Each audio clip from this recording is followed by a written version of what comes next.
میرے مصطفیٰ کریم صلی اللہ علیہ وسلم نے مرتبہ صحابہ کو فرمایا،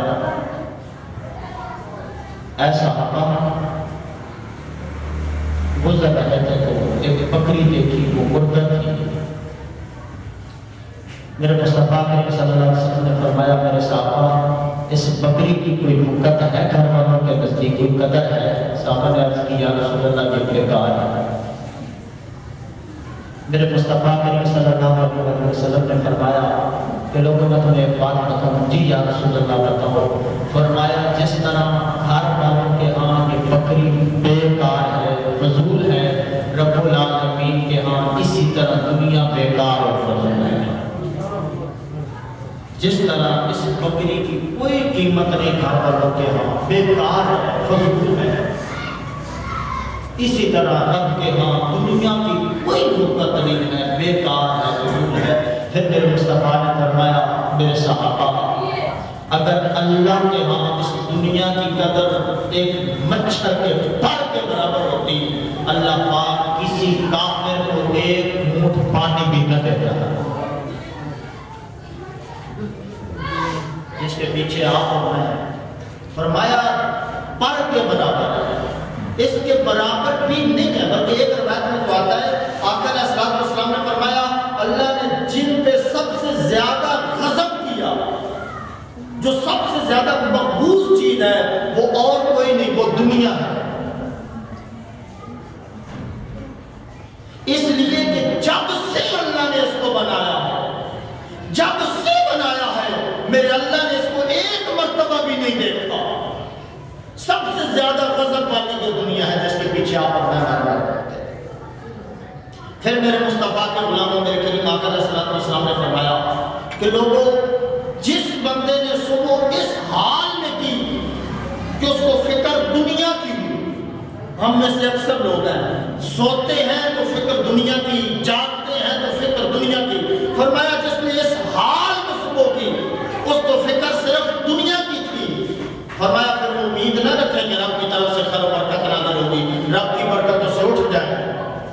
فرمایا، اس سے بندے کے دل پر اللہ رب العالمین 4 باتیں لازم کر دیتا ہے، پکی کر دیتا ہے 4 باتیں، جو صبح اٹھے تو دنیا کی فکر کرے۔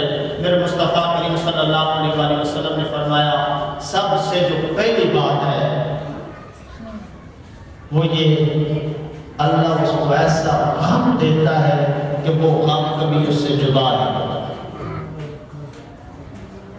صبح اٹھ کے دنیا کی فکر کرنے والے میرے مسلمان بھائیوں، نوجوانوں، ایسا غم ملتا ہے جو زندگی بھر جدا نہیں ہوتا۔ ہر لمحے آپ کہتے ہیں کہ صاحب پریشانی بڑی ہے، غم بڑا ہے، دکھ بڑا ہے۔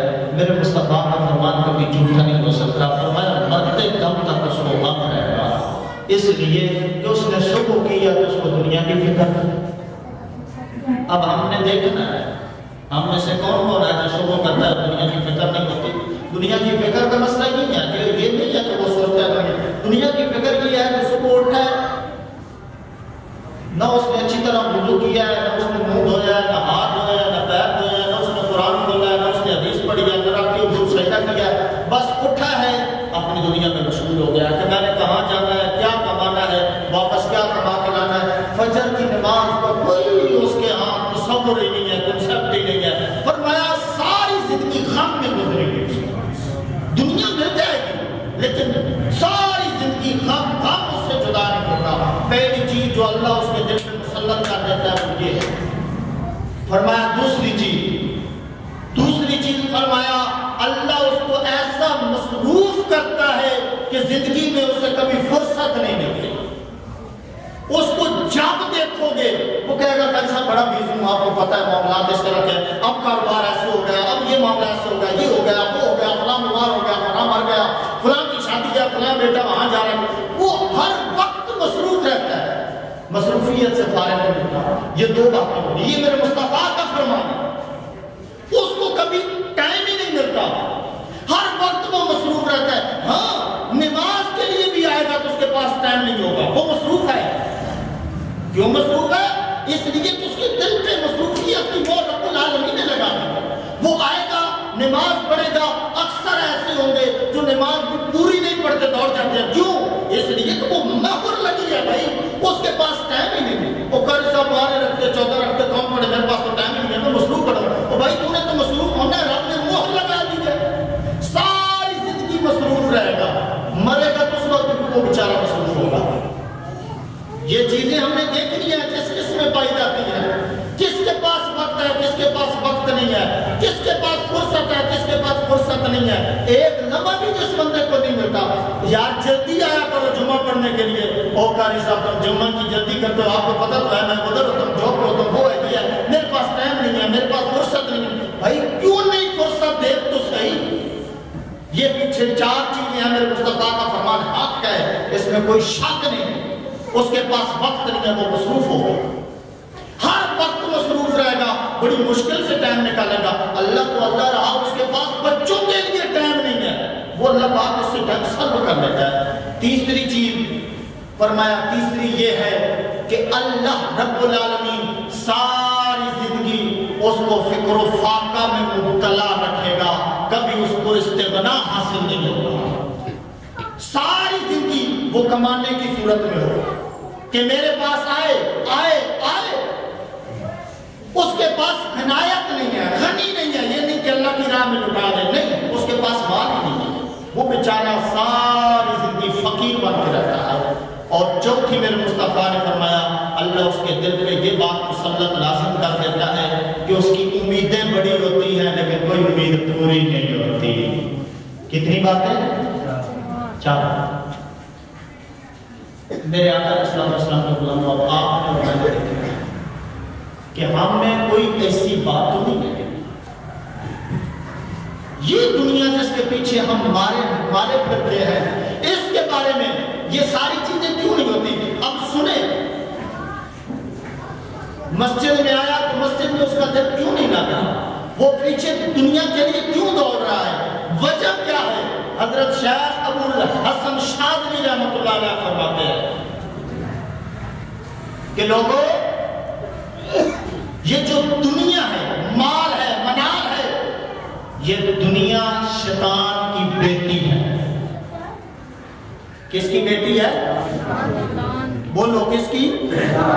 شیطان کی بیٹی ہے دنیا. فرمایا جو اس سے نکاح کا ارادہ کرتا ہے، اس دنیا سے نکاح کا جو ارادہ کرتا ہے، اس کا حال یہ ہوتا ہے کہ شیطان اس کے گھر آنا جانا شروع ہو جاتا ہے. کیوں؟ اس کی بیٹی جو ہے، اس نے ارادہ کیا میں نے اس سے نکاح کرنا ہے. فرمایا پھر جو اس سے شادی کر لیتا ہے تو پھر شیطان اس کا گھر نہیں چھوڑتا، کیونکہ وہ گھر اس کی اپنی بیٹی کا ہو. یہ شیطان کی بیٹی ہے دنیا.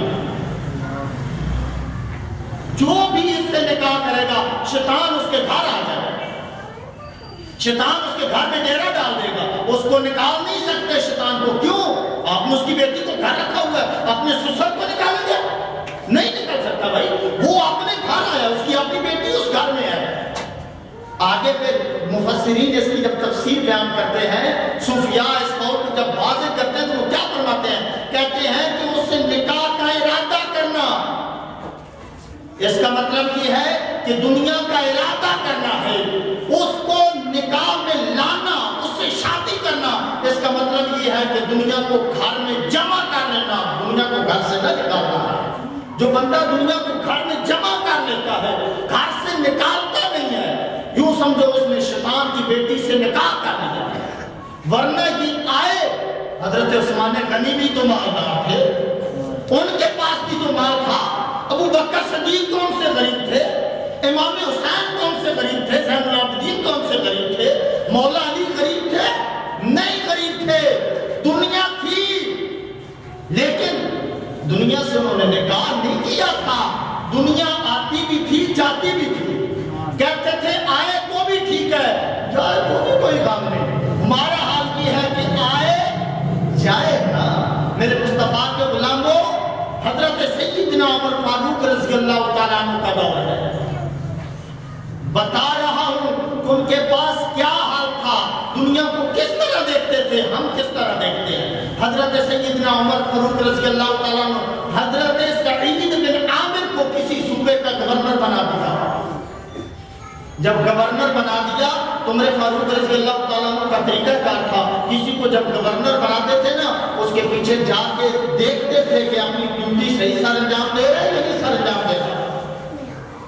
گئے اس صوبے میں اپنے گورنر کو چیک کرنے کے لیے، تو آپ نے ایسا کیا کہ مسجد میں سارے لوگوں کو بلایا کہ لوگوں مسجد میں جمع ہو جاؤ، اور گورنر کو بھی بلا لیا، سعید بن عامر کو بلا لیا، لوگوں کو اٹھا کے پوچھا لوگوں بتاؤ سعید بن عامر کے بارے میں تمہیں کوئی شکایت تو نہیں ہے؟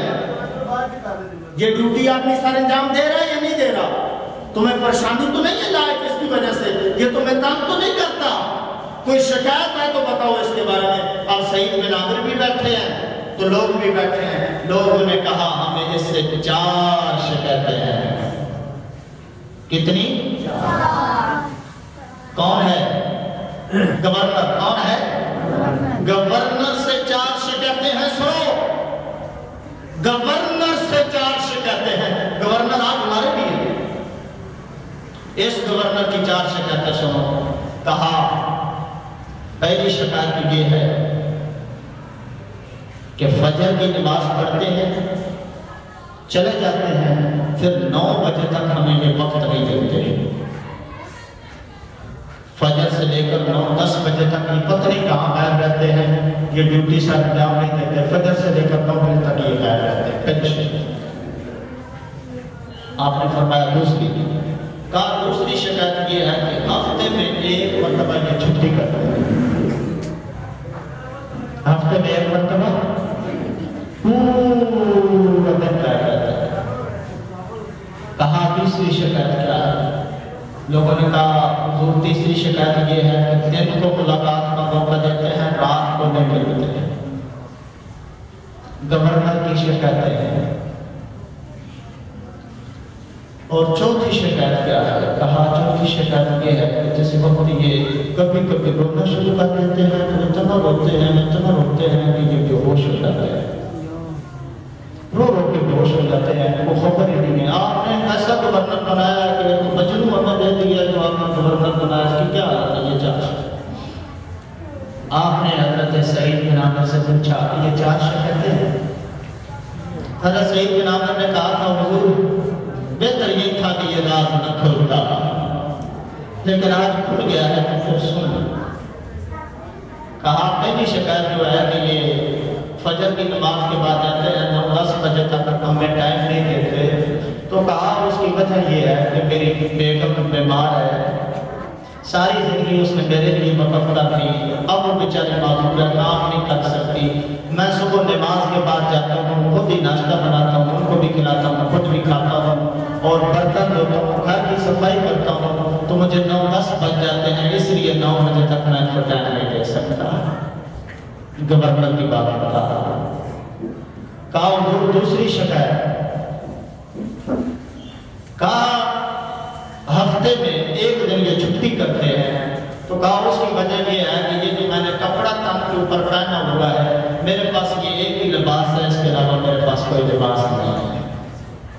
ہفتے میں 1 دن میں اس کو دھوتا ہوں اور اپنی بیگم کا لباس پہن لیتا ہوں، اس کو سکھاتا ہوں، یہ خشک ہو جاتا ہے تو پھر میں یہ پہن لیتا ہوں، پھر میں لوگوں میں آتا ہوں، اس لیے ہفتے میں مجھے 1 دن چھٹی کرنی پڑتی ہے.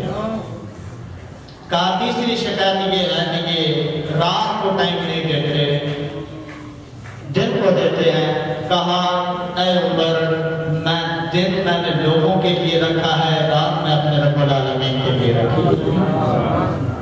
رات میں اس کے حضور گڑ گڑاتا ہوں، سجدے کرتا ہوں کہ مولا مجھے معاف کر. چوتھی شکایت یہ ہے کہ جب یہ روتے ہیں تو رو کے اپنا برا حال کر دیتے ہیں، یہ گر جاتے ہیں، بے ہوش ہو جاتے ہیں. فرمایا اس لیے روتا ہوں کہ 40 سال کے بعد میں نے کلمہ پڑھا، میں روتا ہوں کہ پتہ نہیں میرا حساب کتاب رب العالمین کیسا کرے گا. مجھے وہ جو عمر میری گزر گئی میں اس پہ رویا کرتا ہوں. یہ گورنر کی شکایت. ارے میرے آقا علیہ السلام کے غلاموں، میں صرف آپ کو بتانا یہ چاہتا ہوں، یہ جو دنیا جس کے لیے ہم بارے کرتے ہیں، قسم و خدا اس کو کسی نے بھی کو نہیں لگایا. کسی ولی نے منہ نہیں لگایا، کسی صوفی نے منہ نہیں لگایا، اس لیے کہ یہ ہے ہی دھوکہ۔ تیرا میرا قسم بخدا کچھ نہیں۔ میرے مصطفیٰ نے فرمایا بندے کے 3 مال، کتنے مال ہیں؟ آپ لوگ تو کہتے ہیں یہ بھی میرا ہے، یہ بھی میرا ہے، یہ بھی میرا ہے۔ میرے مصطفیٰ نے فرمایا تیری صرف 3 چیزیں ہیں۔ کون سی؟ ایک چیز جو تو نے کھا لی وہ تیری ہے، ایک چیز جو تو نے پہن لی وہ تیری ہے، تیسری چیز فرمایا جو تو نے صدقہ کر دی وہ رب العالمین کے ہاں تیری باقی ہے، اس کے علاوہ جو کچھ ہے سارا باقی ہے، تیرا کچھ بھی نہیں ہے۔ کبھی سوچا کہ یہ جو میرے پاس چیز ہے یہ میرے سے پہلے بھی کسی کے پاس تھی، میرے بعد بھی کسی کے پاس چلی جائے گی۔ ارے کوئی چیز بھی آپ کے لیے مستقل نہیں ہے، ہر چیز چلی جائے گی۔ میرے مصطفیٰ نے ایک مرتبہ حضرت سیدنا ابو ہریرہ رضی اللہ تعالیٰ عنہ کو پکڑا تھا، بات ختم کر رہا ہوں، اور اس حدیث کو دیکھا فرمایا ابو ہریرہ آج میں تجھے بتاؤں نہیں ہوں دنیا کیا ہے، بتا دوں دنیا کیا ہے۔ ابو ہریرہ رضی اللہ تعالیٰ عنہ نے عرض کی یا رسول اللہ بتا دے دنیا کیا ہے۔ میرے مصطفیٰ نے ابو ہریرہ کا ہاتھ پکڑا، فرمایا میں تجھے بتاتا ہوں دنیا کیا ہے۔ لے کے گئے ایک کوڑے کے ڈھیر پہ میرے مصطفیٰ حضرت ابو ہریرہ کو لے کے گئے، فرمایا ابو ہریرہ یہ دیکھ لے، یہ کھوپڑیاں دیکھ لے، یہ ہڈیاں دیکھ لے، یہ گندگی دیکھ لے۔ یہ جو کھوپڑیاں ہیں یہ بھی کبھی بازاروں میں پھرا کرتی تھی، یہ جو ہڈیاں ہیں یہ بھی کبھی شہروں میں جایا کرتی تھی، یہ جو گندگی ہے یہ تیری اور میری ہے ابو ہریرہ، یہ تمہاری ہے جس کی تم حرص کرتے ہو، کھاتے ہو تو پھر نکال دیتے ہو، یہ کوئی گندگی ہے۔ ابو ہریرہ یہ دنیا ہے، اس پہ جتنا چاہتا ہے تو بول لے۔ حضرت مالک بن دینار رحمۃ اللہ علیہ فرمایا کرتے تھے کہ لوگوں یہ دنیا جادوگرنی ہے، اس کا جادو ہر بندے پہ چل جاتا ہے، یہاں تک کہ دنیا کا جادو علماء پہ بھی چل گیا، تم اس سے بچ جاؤ۔ ارے اس دنیا کا معنی بستی ہے، ذلت ہے، ارے اس کے پیچھے ہمارے میرے کریم آقا علیہ السلام کے غلام صرف آپ کو یہ بتانا چاہتا ہوں کہ کبھی تھوڑا فکر کیا کریں، غور کیا کریں، تکبر کیا کریں، سوچا کریں کہ یہ جس کے پیچھے میں مارا پھرا، جس کے پیچھے میں نے اپنے رب کو بلا دیا ہے، اپنے مصطفیٰ کو بلا دیا ہے، نماز کو بلا دیا ہے، یہ میرا کتنا ساتھ ہے۔ یہ اموالکم اولادکم، یہ مال اور اولاد تمہیں اس سے غافل کر رہا ہے۔